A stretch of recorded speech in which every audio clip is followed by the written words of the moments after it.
Hello everyone, welcome on my YouTube channel YT sir. आज हम इस वीडियो में बात करने वाले हैं इंटरमीडिएट के जो क्वेश्चन बैंक है, मास्टरमाइंड है, राजीव की जो क्वेश्चन बैंक होती है उसके मोस्ट इम्पोर्टेंट क्वेश्चंस के ऊपर डिस्कशन करने वाले हैं। तो इससे पहले भी हमने एक वीडियो बना के चैनल पर अपलोड कर दिया है, तो आप प्लेलिस्ट में जाके देख सकते हैं।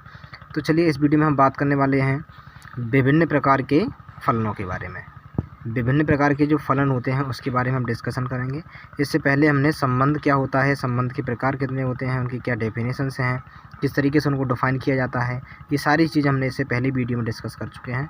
तो अगर आपने वो वाला वीडियो नहीं देखा तो प्लीज़ चैनल पर जाके पहले वो वाला वीडियो देखिए, और अगर उस वीडियो का लिंक जो है हम आपको इस वीडियो के डिस्क्रिप्शन में भी दे देंगे, तो आप उसमें से भी आप जाके देख सकते हैं। तो चलिए वीडियो में आगे बढ़ते हैं।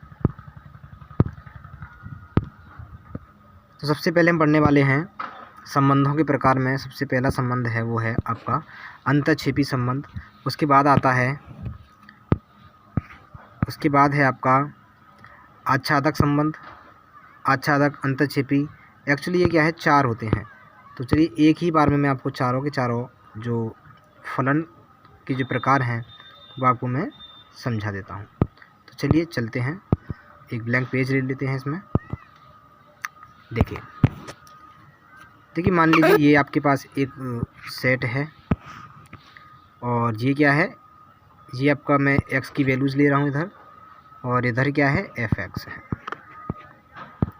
इधर आपका fx है। तो देखिए जितने भी यहाँ से इधर फलन बनेंगे, मान लीजिए आपने कोई फलन की वैल्यू रखी है, फलन में x की वैल्यू, तो उसके करस्पॉन्डिंग अगर आपको हर एक अलग अलग वैल्यू के लिए इधर अलग अलग क्या मिलता है, fx मिलता है। कहने का मतलब ये है कि अगर fx बन लें और वो क्या है x2 के बराबर है, और अगर उनकी मैपिंग्स भी क्या हैं, बराबर हैं, कि अगर f(x1) बराबर क्या है, fx2 हो जाता है, तो इस कंडीशन को हम कहते हैं कि ये आपका एक ही फलन है। उसके बाद आता है जैसे सपोज ये x ले लिया, ये इधर fx ले लिया, ये x है, इधर fx है, और अगर आपने क्या है इधर से इधर मैपिंग्स बनाना शुरू किया, आप इधर से क्या है मैपिंग्स बना रहे हैं, तो अगर ऐसा हो जाता है कि किन्हीं दो x की वैल्यूज़ के लिए आपको एक ही क्या मिलता है, fx मिलता है। इट मीन्स कि fx1 बराबर fx क्या है, 2 है, लेकिन x1 बराबर नहीं है x2 के बराबर नहीं है, x2 के बराबर नहीं है। तो इस तरीके का जो फंक्शन होता है वो आपका होता है बहुएक फंक्शन, जिसको बोलते हैं मैनी वन मैपिंग। देखिए कैसे, जैसे मान लीजिए आपके पास fx बराबर क्या है, x² है, तो अगर आपने इधर x² मान लीजिए -4 रखा हुआ है, तो fx इसके करस्पॉन्डिंग आपको क्या मिलेगा, f-4 इक्वल मिलेगा आपको, स्क्वायर करेंगे तो ये हो जाएगा आपका 16। और अगर आपने इधर x इक्वल रख दिया है +4, तो भी आपको इधर f+4 इक्वल क्या मिलेगा, 16। तो यहाँ पर अगर आप देखें तो x1 इक्वल तो क्या आ गया है आपका, x2। x1 क्या है, x2 के जो आपका fx1 है, जो fx2 के बराबर आ गया है। लेकिन जो x1 और x2 की जो वैल्यूज़ लिख ली है यहाँ पर, ये x1 लेट कर लेते हैं, इसको x2 लेट कर लेते हैं, ये आपस में क्या है, इक्वल नहीं है। इस तरीके का जो फंक्शन होता है उसको कहते हैं हम many one function, many one mapping, या कहते हैं इसको बहुएक फलन। तो चलिए बात करते हैं अब तीसरे वाले फलन की, जो मैंने आपको भी डिस्कशन में लिया था। तीसरे नंबर का जो है वो आपका है आच्छादक फलन। अब देखिए आच्छादक फलन क्या होता है। जैसे मान लीजिए आपके पास हर एक fx के लिए x में कोई ना कोई क्या होना चाहिए, एलिमेंट होना चाहिए। जैसे ये क्या है, fx1 है, ये fx2 है, तो इधर क्या है, x1 x2 प्रेजेंट होना नेसेसरी है। इधर क्या है, ये किसी ना किसी एलिमेंट से जुड़े हुए होने चाहिए। यानी कि अगर इधर का हर एक अवयव, ऐसे सपोज कर सकते हैं कि इधर का हर एक अवयव अगर इधर से किसी न किसी एक एलिमेंट से कनेक्टेड है, तो इसको कहते हैं हम आच्छादक फलन। लेकिन अगर कंडीशन ऐसी बन जाती है, कंडीशन ये आ जाती है अपनी कि अगर x इधर ये इस तरीके से जुड़ा हुआ है, ऐसे जुड़े हुए हैं, इधर कोई क्या है, एलिमेंट खाली रह जाता है, इधर कोई एलिमेंट खाली रह जाता है और इधर किसी से भी नहीं जुड़ा हुआ है, किसी से नहीं जुड़ा है, तब इस तरीके की जो मैपिंग्स होती है, इस तरीके का जो फलन होता है, उसको कहते हैं हम अंतःक्षेपी फलन, उसको कहते हैं अंतःक्षेपी फलन। तो ये तो था अपना जो फलन के बारे में है उसके ऊपर जो डिस्कशन था। अब चलिए चलते हैं जो मोस्ट इम्पोर्टेंट में क्या कह रहा है कि समुच्चय ये दिया है, आर इस तरीके से परिभाषित है, तो इस आर का जो नाम है वो क्या है, तो वो देखो ये स्वतुल्य नाम दिला है। क्या नाम दिया इसने? स्वतुल्य। अब देखिए स्वतुल्य कैसे हो गया। स्वतुल्य होता है कि जो भी रिलेशन एक्स का वाई से है, जो भी रिलेशन एक्स का वाई से है, अगर वही रिलेशन एक्स का किससे हो जाता है? एक्स से, तब उसको कहते हैं it is a reflexive relation या स्वतुल्य संबंध। करते हैं इस वाले क्वेश्चन में। ये एक समुच्चय दिया गया है और ए कॉमा बी है, और वो इस तरीके से डिफाइन है कि ए तथा बी दोनों ही क्या हैं? या तो सम है या क्या है? विषम है। तो ये क्या है? एक संबंध है, लेकिन ये क्या है? एक सम्मित संबंध नहीं है। देखिए तुच्छ संबंध ये क्या है? नहीं है, और यानी कि इसमें से जो ऑप्शन सही है वो आपका है सम्मित संबंध नहीं है। बाकी ये क्या है? ये स्वतुल्य भी हो जाएगा आपका, सम्मित ये संक्रामक भी हो जाएगा। यहाँ पर ये क्या है? संबंधहीन है।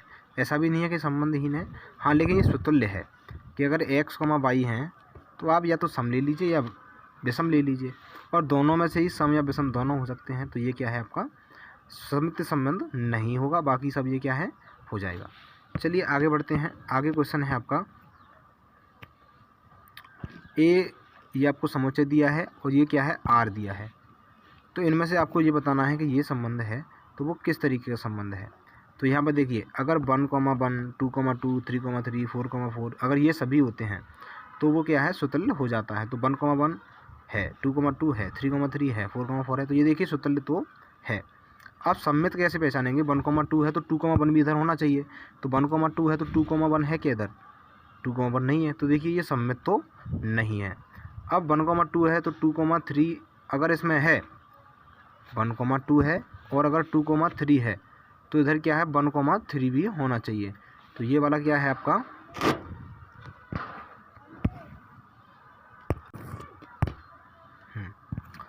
यहाँ देखिए इसका जो आंसर है वो आपका है विकल्प नंबर बी। विकल्प नंबर बी क्या कह रहा है? देखिए विकल्प नंबर बी क्या कह रहा है कि ये जो फलन दिया है, जो ये संबंध है इसमें, तो ये क्या है? स्वतुल्य है, संक्रामक है, किंतु ये क्या है? सम्मित नहीं है। सम्मित नहीं है तो यहाँ पर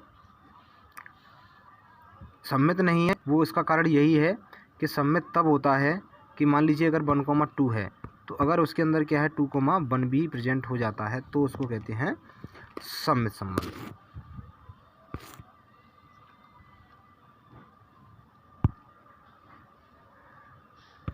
वही क्या है?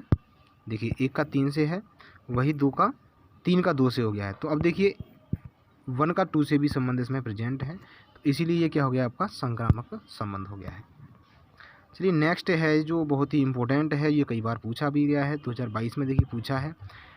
कोई फल जो समुच्चय है n है, उसमें एक रिलेशन इस तरीके से डिफाइंड है कि जो b का वैल्यू होना चाहिए वो 6 से ग्रेटर देन होना चाहिए, और b में से अगर आप माइनस करते हैं तो आपको a का वैल्यू डिफाइन होता है। तो यहाँ पर देखिए इनमें से कौन सा है? देखो ये वाला ऑप्शन तो सही नहीं हो सकता है, क्योंकि b का वैल्यू 6 से ग्रेटर देन होना चाहिए। यहाँ पर तो ये ऑलरेडी 4 दे दिया है, तो ये वाला ऑप्शन तो नहीं हो सकता। अब यहाँ पर ये वाला भी नहीं होगा, क्योंकि यहाँ पर ये b का वैल्यू जो 6 से ग्रेटर होना चाहिए, हाँ वो तो है, लेकिन अगर आप इसमें से दो घटाते हैं तो आपको ये वाला नहीं मिलता है a का वैल्यू।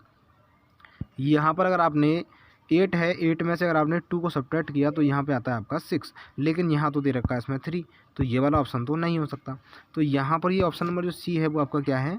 सही है। तो ऑप्शन बी क्या है? सही है, 2022 में पूछा गया है। अब यहाँ पर आप देखिए ये दिया है कि फलन है और सही उत्तर की आपको क्या है? बताना है कि इनमें से सही उत्तर कौन सा है। तो x की पावर जो 4 है वो रियल नंबर से क्या है? रियल नंबर में है, तो आपको बताना है कि ये क्या है। तो देखिए f क्या है? न तो एक ही है और नहीं क्या है, ये आच्छादक है। अब देखिए एककी क्यों नहीं है, क्योंकि जब आप यहाँ पर देखिए पावर 4 लगा हुआ है, जब आप x का कोई वैल्यू पॉजिटिव रखेंगे तब भी आपको पॉजिटिव मिलेगा, नेगेटिव रखेंगे तब भी आपको पॉजिटिव मिलेगा। इन केस ये क्या है, एककी तो नहीं रहा, एककी नहीं रहा।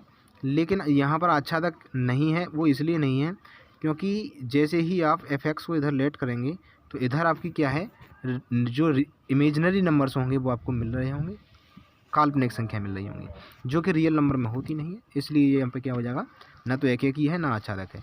अगर यहाँ पर क्या है पावर 2 भी लग जाती, पावर 4 है भी, तो अगर पावर 2 भी होता तब भी यहाँ पर क्या है अपना ये आंसर रॉन्ग माना जाता। ये वाला ही ऑप्शन इसका सही होता, ऑप्शन नंबर डी वाला। चलिए आगे बढ़ते हैं। ये देखिए मोस्ट इम्पोर्टेंट है, इसको ज़रा ध्यान से देखिएगा। यहाँ पर ये है कि fx बराबर 3x है और f क्या है, रियल नंबर है। तो अपन लोग क्या है, आपको इसको आंसर बताना है। तो यहाँ पर इसका जो सही आंसर हो जाएगा, देखिए 3x है तो ये एककी तो है, ये श्योर है, तो ये एककी है। अब एककी है, अब देखिए ये आच्छादक भी हो जाएगा, क्या हो जाएगा, आच्छादक भी हो जाएगा, क्योंकि ईच एंड एवरी के लिए यहाँ पर क्या मिलेगा आपको, इधर x में अगर इधर fx है, अगर इधर क्या है fx है, तो इधर क्या है ईच एंड एवरी एलिमेंट से ये कनेक्टेड होगा। तो f एककी आच्छादक है, तो ऑप्शन नंबर इसका क्या है, ए वाला सही हो जाएगा, एककी आच्छादक दोनों। यहाँ पर देखिए ऑप्शन नंबर ए इसका बिल्कुल सही था। अच्छा, अब चलते हैं इस वाले क्वेश्चन में। हालांकि ये कभी पूछा नहीं गया है तो इस पर ज़्यादा ध्यान नहीं देना है। जो क्वेश्चंस अक्सर पूछे जाते हैं उन पर ही आपको क्या है ध्यान देना है, जिन पर कोई सन पड़ी हुई है उन पर। तो ये क्या है, एक समुच्चय है। तो ऐसे अवयव इनमें से क्या है, ये अवयव हैं। तो ये बताना है कि इनमें ऐसे कितने जो अवयव हैं वो होंगे जो सुतुल्य हैं, सम्मित हैं, किंतु संक्रामक नहीं हैं। तो यहाँ पर ऐसे जो अवयव होंगे वो होगा केवल ऑप्शन नंबर ए वाला सही, फर्स्ट। देखिए इसके जो संभव जो अवयव मिलेंगे आपको वो ये मिलेंगे। अब ये मिल रहे हैं, इनमें से क्या है, सम्मित वालों को उठा दें, सुतुल्य वालों को उठा दें, और जो संक्रामक नहीं है उन पूरी संख्या को बताना है। तो यहाँ पर ये आपका ऑप्शन हो जाएगा ए सही, ऑप्शन नंबर 1। चलिए आगे बढ़ते हैं। यहाँ पर है कि किस समतल एल में है ना समस्त रेखाओं का क्या है, एक समुच्चय है। तो वहाँ पर ये देखो जो L1 L2 है वो क्या है, लंब रेखाएं हैं। L1 L2 का मतलब है पहली रेखा L1 L2 पर क्या है, लंब है। तो ये बताना है कि इनमें से आंसर कौन सा सही है, जो 2022 में पूछा गया है। तो देखिए अगर कोई रेखा मान लीजिए ये है, तो ये रेखा खुद पर लंब नहीं हो सकती है, ये रेखा खुद पर क्या है, लंब नहीं होगी। तो ये क्या है, सुतुल्य तो नहीं है, ठीक है। और अगर ये रेखा L है और ये रेखा ये L1 है, ये क्या है, L2 है, L1 है, ये क्या है, L2 है। तो यहाँ पर आप देखें कि अगर कोई रेखा इस पर ये लंब है तो इस पर ये भी लंब हो जाएगी। तो यानी कि ये वाला ऑप्शन तो इसका सही है। लेकिन संक्रामक वाला जो है ऑप्शन है वो आपका सही नहीं होता है कि कोई रेखा अगर मान लीजिए ये L1 है, इस पर लंब ये है और इस पर लंब ये है, तो क्या ये दोनों आपस में लंबवत हैं, तो नहीं। तो यहाँ पर ये क्या है, लंबवत के जो केस में क्या होता है कि संक्रामक आर सुतुल्य है। हाँ, तो ये वाला ऑप्शन तो नहीं, आर सम्मित है, ये वाला ऑप्शन सही हो जाएगा कि आर क्या है, सम्मित संबंध है, सुतुल्य नहीं है, ना ही संक्रामक है।